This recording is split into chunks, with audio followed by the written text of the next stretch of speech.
प्राकृतिक संपदाओं से परिपूर्ण झारखंड, जहां प्रकृति के साथ जीवन यापन करना यहाँ की संस्कृति बन गई है। गांव में संसाधनों की कमी और सुविधाओं के अभाव में अधिकांश महिलाओं को खाना बनाने के लिए पारंपरिक ईंधन, लकड़ी, कोयला, गोईठा तथा कृषि अवशेषों पर ही निर्भर रहना पड़ता है। इससे निकलने वाले खतरनाक धुएं से राज्य की एक बड़ी आबादी आंख तथा श्वास जैसी बीमारियों से पीड़ित है। लकड़ी चूल्हा से हमके धुंगिया कर परेशानी है, आँख में आंसू आवेल, सांस लेला, सांसों में धुंगिया जाएला, सांस द्वारा जाएला, सांस नली में बीमारी है, फेफड़ा में है, बहुत सारा परेशानी है दादा। ग्रामीण इलाकों में अनियमित विद्युत आपूर्ति के कारण बच्चे आज भी ढिबरी तथा लालटीन में पढ़ने के लिए मजबूर हैं। बिजली के अभाव में रोजगार के साधन स्थापित नहीं होने के कारण लोगों का पलायन मजबूरी बन गई है। सस्टेनेबल डेवलपमेंट गोल 7 के तहत गांव तक स्वच्छ ऊर्जा पहुंचाने के लिए एक मुहिम की शुरुआत हुई। Life Education Development Support LEADS ने यूरोपियन यूनियन के सहयोग से झारखंड के 4 जिलों रांची, खूंटी, गुमला तथा सिमडेगा में इस परियोजना पर काम शुरू किया। परियोजना के शुरुआती चरण में झारखंड के ग्रामीणों की स्वच्छ ऊर्जा तक पहुंच की स्थिति पर अध्ययन कर एक रिपोर्ट तैयार किया गया, जिसे आपस में साझा किया गया।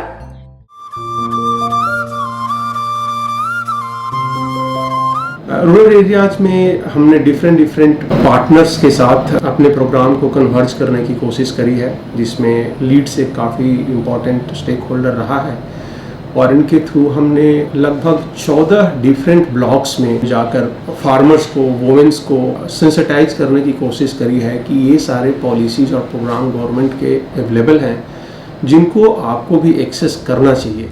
इस परियोजना के कार्यक्रमों में सरकारी अधिकारियों, पंचायत प्रतिनिधियों, सामाजिक संगठनों, सामुदायिक संगठनों, स्कूली छात्रों, शिक्षकों, युवा उद्यमियों तथा मीडिया के लोगों को भी जोड़ा जा रहा है।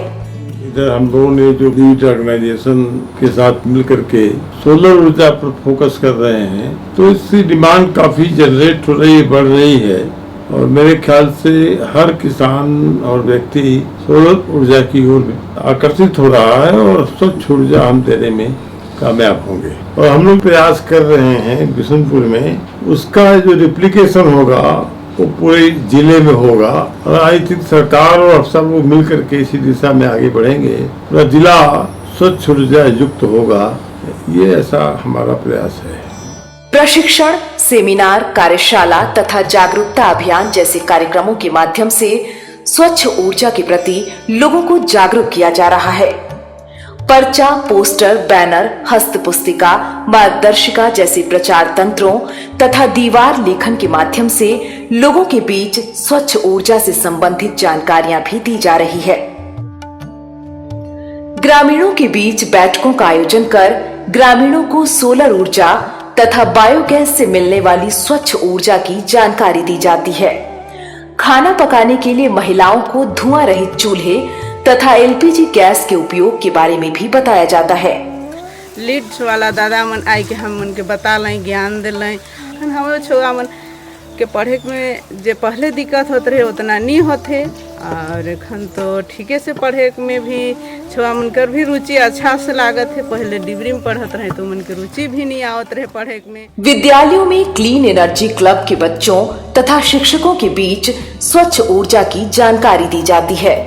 वहीं इससे संबंधित चित्रांकन प्रतियोगिता का आयोजन कर बच्चों को जागरूक किया जाता है। हम लोग बच्चों को इनका उपयोग करने का तरीका बताते हैं। जैसे घर में बच्चे प्रायः डिबरी या लालटेन से पढ़ते हैं, तो हम लोग उनकी हानि के बारे में बताते हैं कि उनकी धुआं से आँख की रोशनी जा सकती है, बच्चे के आँख खराब हो जाएंगे। तो हम लोग इनके लिए अधिकतर सोलर लैंप का प्रयोग करने के लिए बोलते हैं। प्राय सबके घर में अभी बिजली भी उपलब्ध है और सोलर लैंप भी उपलब्ध है, तो बच्चे घरों पर सोलर लैंप का ही अधिकतर उपयोग कर रहे हैं। सौर ऊर्जा अपनाएंगे, सौर ऊर्जा अपनाएंगे। स्वच्छ ऊर्जा समाधान के लिए युवाओं को ऊर्जा मित्र के रूप में चयनित कर उन्हें प्रशिक्षित किया जाता है। अब यही ऊर्जा मित्र अपने गांव में मौजूद street light, solar water tank, solar लालटेन, सोलर टॉर्च तथा होम लाइट की मरम्मती कर रोजगार से जुड़ने लगे हैं। पानी पंप का जो भी खराब होता है मैं वो रिपेयर कर देता हूँ। और जैसे कि हो गया कि लाइट हो गया और LED बल्ब हो गया, इसको भी हम ठीक करता हूँ। और जो भी मेरा किफ़ायती जो मूल्य जो होता है उसको हम लोगों से लेता हूँ और भी कम दामों में। और भविष्य में और मेरा एक दुकान भी हो और मैंने आदमी को लोगों को सेवा अपने तरफ से खुद सेवा दे सकूँ, तो भी किफ़ायती दामों में। मोबाइल ऐप के माध्यम से दिन प्रतिदिन की गतिविधियों और उपलब्धियों को अपलोड किया जाता है, जिससे यह पता चलता है कि कहां क्या दिक्कतें हो रही हैं। मोबाइल ऐप के माध्यम से परियोजना के परिणामों का मूल्यांकन भी किया जाता है। परियोजना की वेबसाइट www.racejharkhand.org पर भी कई महत्वपूर्ण जानकारियां उपलब्ध कराई गई हैं।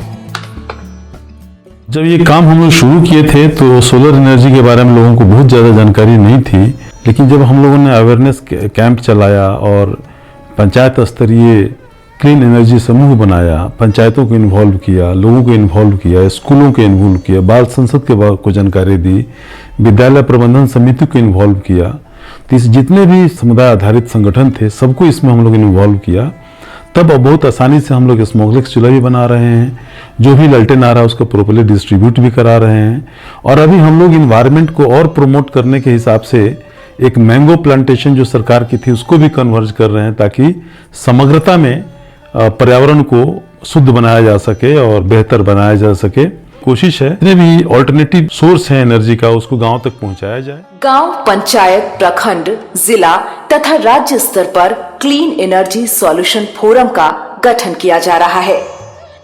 इसके माध्यम से स्वच्छ ऊर्जा से संबंधित जरूरतों तथा समस्याओं को संबंधित विभाग तक पहुंचाई जाती है। हमारा पंचायत जो कृषि आधारित पंचायत है, जो हम कहें कि क्लीन एनर्जी के जरिए उसके द्वारा जो हम सिंचाई कर सकते हैं, इन तमाम चीज़ों को ध्यान में रखकर हम अपने पंचायत को मॉडल बनाने का पूरा प्रयास करते हैं। ऐसा हम चाहते हैं और इससे जो भी किसान लाभान्वित होंगे वो भी खुशहाल है। ग्रामीणों तक स्वच्छ ऊर्जा की पहुंच के लिए छेड़े गए इस अभियान का असर अब झारखंड के सुदूर गांव में दिखने लगा है। बच्चे अब लालटेन ढिबरी के बदले सोलर लैंप की रोशनी में पढ़ने लगे हैं। वहीं महिलाएं अब धुआं रहित चूल्हे तथा LPG गैस पर खाना बनाने लगी हैं। एक गोटे पानी गरम भी जाए, एक गोटे खाना पीना बन जाए, तीन भात एक घर बन जाए, रोटी भी तुरते बन जाए, लकड़ी कम लागे और बहुत अच्छा सुविधा लागे बनाए में। पहले हम लोग लकड़ी चूल्हा से हम लोग पकाते थे, उस समय मतलब पूरा धुआं फेंकता था और मतलब पूरा कढ़ाई डेगची सब करिया हो जाता था। उसके बाद में अभी सुधारित चूल्हा आया है तो धुआं ऊपर फेंकता है और खाना और तिया मैंने दोनों एक साथ पकता है। किसान अब सोलर पंप से सिंचाई करने लगे हैं। सोलर पंप लगवा के हम लोग को बहुत फायदा हुआ है, चाहे कि समय समय पर बिजली नहीं रहती है, चाहे ट्रांसफार्मर जल जाता है तो 6 महीना तक बिजली नहीं रहती है, तो इससे सोलर पंप लगवा के हम लोग सालों भर खेती करते हैं। वहीं ग्रामीणों को सोलर वाटर टैंक से पीने का पानी मिलने लगा है। लीड्स संसाधन केंद्र पेरका खूंटी में लगे सोलर पावर से संचालित रागी प्रसंस्करण इकाई के माध्यम से उत्पादक समूह की महिलाएं रोजगार करने लगी हैं। कोविड-19 महामारी से बचाव के लिए सोलर पावर द्वारा संचालित मास्क निर्माण इकाई से बड़े पैमाने पर मास्क और सैनिटरी पैड का निर्माण कर महिलाएं रोजगार से जुड़ने लगी हैं। यहाँ हम हम लोग सौर ऊर्जा संचालित मास्क सिलाई करते हैं और अभी तक हम लोग 20,000 मास्क सिलाई कर चुके हैं और प्रत्येक दिन प्रत्येक दीदी 300 से 400 रुपया कमा लेती है। और आने वाला भविष्य में हम लोग सोचे हुए हैं कि सरकारी स्कूल के बच्चों के लिए पोशाक सिलाई करेंगे। अरहर दाल प्रसंस्करण इकाई से जुड़कर ग्रामीण महिलाओं को रोजगार के बेहतर अवसर मिले हैं और बदलने लगी है तस्वीर।